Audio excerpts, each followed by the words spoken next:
No one wanted the scarred mail-order bride, until the silent rancher bought her for $5 and changed her fate forever. The auction block smelled like old tobacco and shame, and Nora Gill stood on it with her chin up, even though her hands were shaking. She'd learned a long time ago that people stared at the scar before they looked at anything else. The thick, jagged line that ran from her left temple down past her cheekbone, pink and puckered like rope burn. It didn't hurt anymore, but it marked her just the same.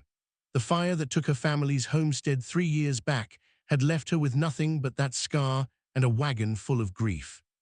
Now she was here, in the dusty square of a Montana town called Ridgway, waiting for someone to decide she was worth the trouble. The auctioneer was a fat man with sweat stains under his arms. He wiped his forehead with a handkerchief and gestured toward her like she was livestock. "Come now, gentlemen, this one's young, strong, can cook so all them womanly things, a good Christian girl." Nora's jaw tightened. She kept her eyes on the horizon beyond the crowd, where the mountains rose up purple and distant. If she focused on that, she could pretend she wasn't standing here like a broodmare being inspected. $20, someone called out, a rancher with a beard down to his belly. Nora had seen him earlier, the way his eyes crawled over the other women. 20, I got 20, do I hear 25? Silence, the crowd shifted, boots scraping dirt, then a voice from the back, quieter, 15. Nora's gaze flicked toward the speaker. A younger man, thin-faced and nervous, he wouldn't meet her eyes.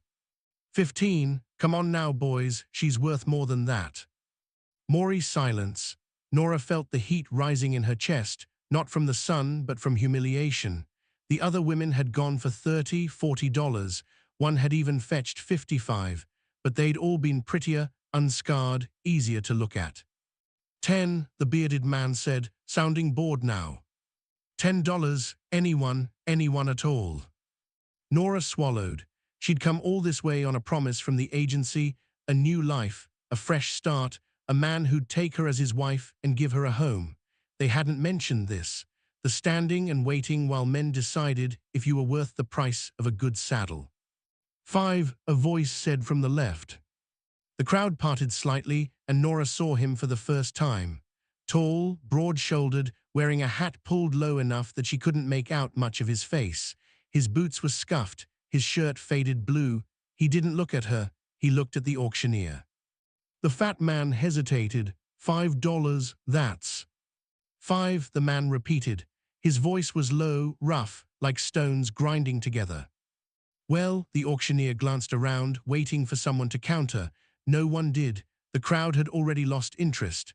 Sold, then, to Mr. Calloway, $5. Nora's heart sank and soared at the same time. She didn't know which feeling to trust. The man, Calloway, stepped forward and handed over a few crumpled bills. He still didn't look at her, just tipped his hat to the auctioneer and turned toward a wagon hitched nearby. "Come on," he said over his shoulder. Nora climbed down from the platform, her legs unsteady. She followed him across the square, past the general store and the saloon, where a few men loitered on the porch and watched her pass. One of them whistled low. Calloway didn't react, just kept walking. The wagon was old but sturdy, the wood worn smooth by years of use. He climbed up onto the driver's seat and waited while she pulled herself up beside him. She settled onto the bench, gripping the edge to keep her balance as he flicked the reins, and the horses started moving. They rode in silence for a long time. The town fell away behind them, replaced by open land, rolling hills dotted with sagebrush, the sky so wide it felt like drowning. Nora glanced sideways at him, trying to read his face under the brim of his hat. He had a strong jaw, a nose that looked like it had been broken once, maybe twice. His hands on the reins were scarred and calloused, the hands of someone who worked hard every day of his life. "Thank you," she said finally, because the silence was making her nervous. For buying me." He didn't respond right away, just kept his eyes on the road. Then, after what felt like forever, he said, "Didn't buy you, paid for your passage. There's a difference." Nora frowned. "What's that mean?" "Means you're free to leave if you want. I won't stop you." She stared at him. "Then why'd you pay at all?" He shrugged. a small motion that barely moved his shoulders, seemed like the right thing to do. Nora didn't know what to say to that. She looked down at her hands, at the rough fabric of her skirt, at the dust settling on her boots. The right thing to do, as if $5 could erase the shame of standing on that block. The ranch appeared on the horizon about an hour later, a low, weathered house surrounded by a few outbuildings and a barn. It wasn't much, but it looked solid, cared for. The land stretched out around it, endless and empty. Calloway pulled the wagon to a stop near the porch and climbed down without a word. Nora followed, her legs stiff from the ride.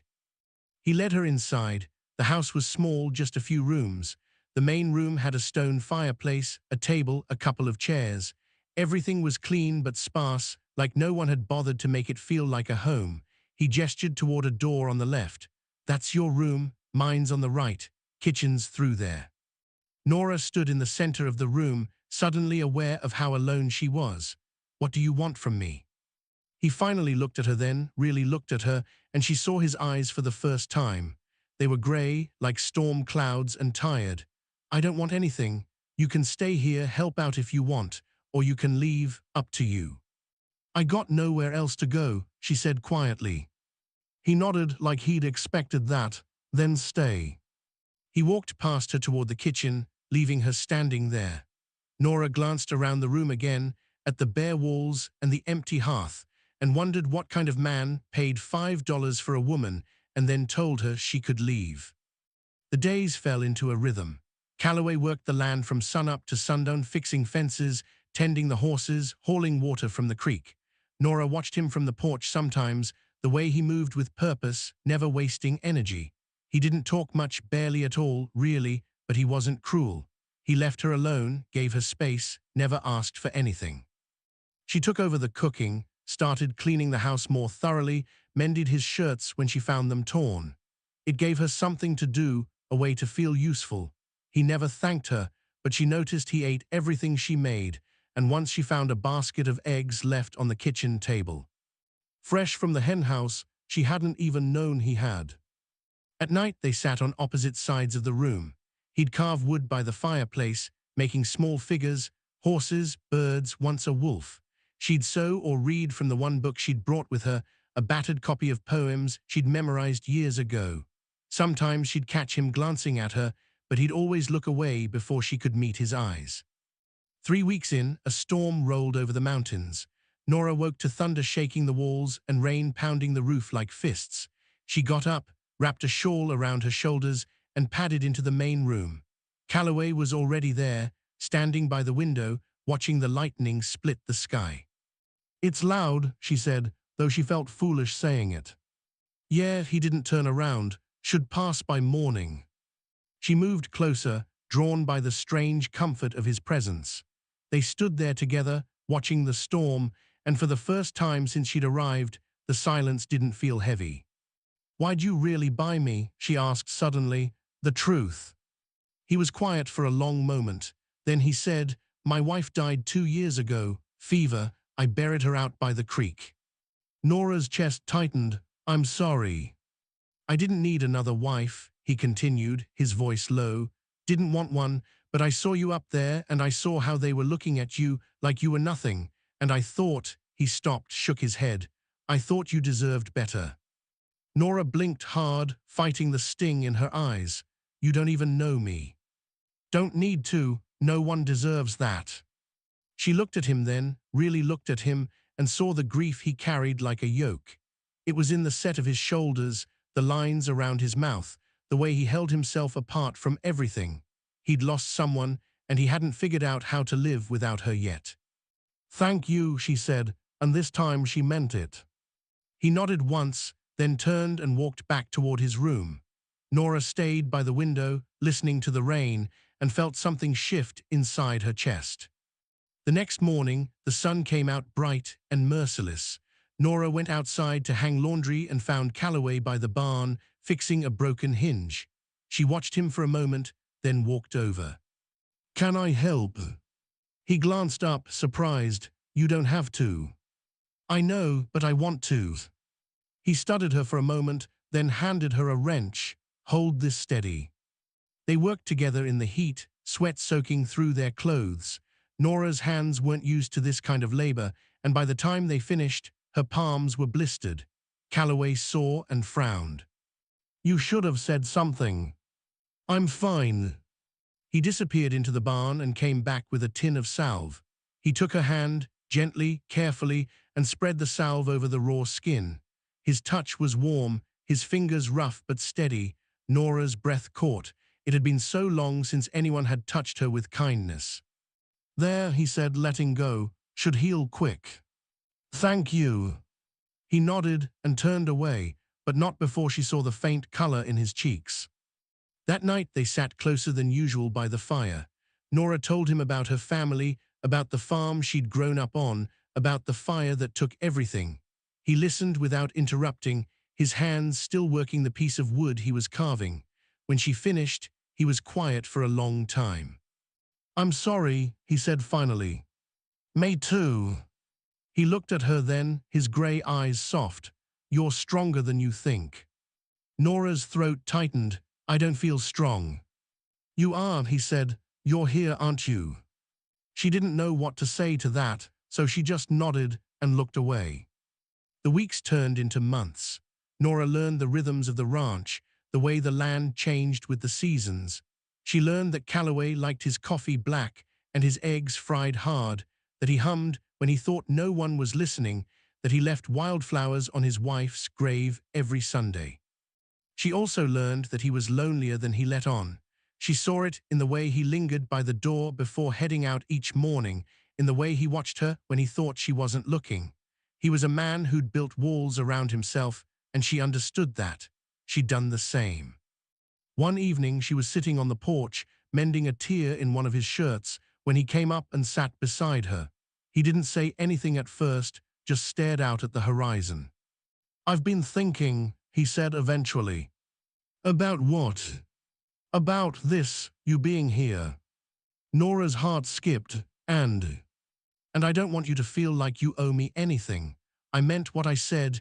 You're free to go if you want." She set the shirt down and looked at him. "What if I don't want to go?" He turned to her, his expression unreadable. "Why would you stay?" "Because I'm happy here," she said simply. "Because you make me feel safe. Because," she hesitated, then forced herself to say it, "because I care about you." His eyes widened slightly, and for a moment he looked almost vulnerable. Then he looked away, his jaw tight. "You don't know what you're saying." "Yes, I do." "Nora." "I'm not asking you to love me," she said quickly. "I know you still love her. I'm not trying to replace her. I just want to stay, if you'll let me." He was silent for a long time. Then, so quietly she almost didn't hear it, he said, "I'd like that." Relief flooded through her. She reached out and took his hand, and he let her, his fingers curling around hers. They sat there as the sun dipped below the mountains, the sky turning orange and pink and gold, and Nora felt something she hadn't felt in a long time. Hope. The turning point came in late autumn. A group of men rode onto the property one afternoon, rough-looking types, the kind who made their living taking what didn't belong to them. Nora was in the kitchen when she heard the horses, and she looked out the window to see Calloway standing in the yard, facing them down. She grabbed the rifle he kept by the door and ran outside. "Stay inside," Calloway said without looking at her. "No." The leader of the group, a man with a scarred lip and mean eyes, laughed. "That's your woman, Calloway." "She's got a name," Calloway said evenly. "Don't matter to me. We're here for the horses. Hand 'em over and we'll be on our way." "Not happening." The man's smile faded. "You're outnumbered." "Maybe, but I'm not backing down." Nora raised the rifle, her hands steady despite the fear roaring in her chest. "Neither am I." The men exchanged glances. The leader spat into the dirt. "You're making a mistake." "Wouldn't be my first," Calloway said. For a long, tense moment, no one moved. Then the leader yanked his reins and turned his horse around. "This ain't over." "Yeah, it is," Calloway said. "Don't come back." The men rode off, and Nora lowered the rifle, her whole body shaking. Calloway turned to her, his expression unreadable. "You could have been hurt. So could you." He stared at her, then pulled her into his arms. She felt his heart pounding against her cheek, felt the strength in the way he held her, and she knew that whatever this was between them, it was real. That night they sat by the fire, closer than ever. Calloway took her hand and looked at her, really looked at her, and said, "I don't know if I can love you the way you deserve." "I'm not asking for perfect," Nora said. "I'm just asking for real." He leaned forward and kissed her, soft and tentative, like he was afraid she'd disappear. Nora kissed him back, pouring everything she couldn't say into that moment, the gratitude, the hope, the quiet, stubborn love that had been growing in her chest since the day he paid $5 to set her free. When they pulled apart, he rested his forehead against hers. "You're not nothing," he whispered. "You never were." Nora closed her eyes and let herself believe it. Spring came, and with it, wildflowers bloomed across the land. Nora planted a garden behind the house, rows of vegetables and herbs that would see them through the next winter. Calloway built her a bench on the porch, smooth and sturdy, a place to sit and watch the sun rise. One morning, she woke to find him standing by the window, holding something small in his hands. She sat up, rubbing her eyes. "What is it?" He turned and held it out to her. It was a carving, a woman with her face turned toward the sky, her hair blowing in an invisible wind. The detail was exquisite, every line deliberate. "It's beautiful," Nora breathed. "It's you," he said quietly. She looked up at him, her eyes burning. "You didn't have to." "I wanted to." He set the carving in her hands and cupped her face, his thumb brushing over the scar on her cheek. "You're beautiful, Nora, all of you." She kissed him then, fierce and desperate, and he kissed her back like she was the only thing keeping him tethered to the earth. They married in the summer, a quiet ceremony with no one but the preacher and a few neighbors. Nora wore a simple dress, and Calloway wore his best shirt, the one she'd mended a dozen times. When the preacher pronounced them husband and wife, Calloway kissed her in front of everyone, and Nora didn't care that her scar was showing or that she'd once stood on an auction block worth only $5. She had him and he had her, and that was enough. Years later, when people asked how they met, Nora would smile and say, "He bought me for $5 and gave me the world." And Calloway would take her hand, weathered and scarred and strong, and say nothing at all, because some things didn't need words. They just were.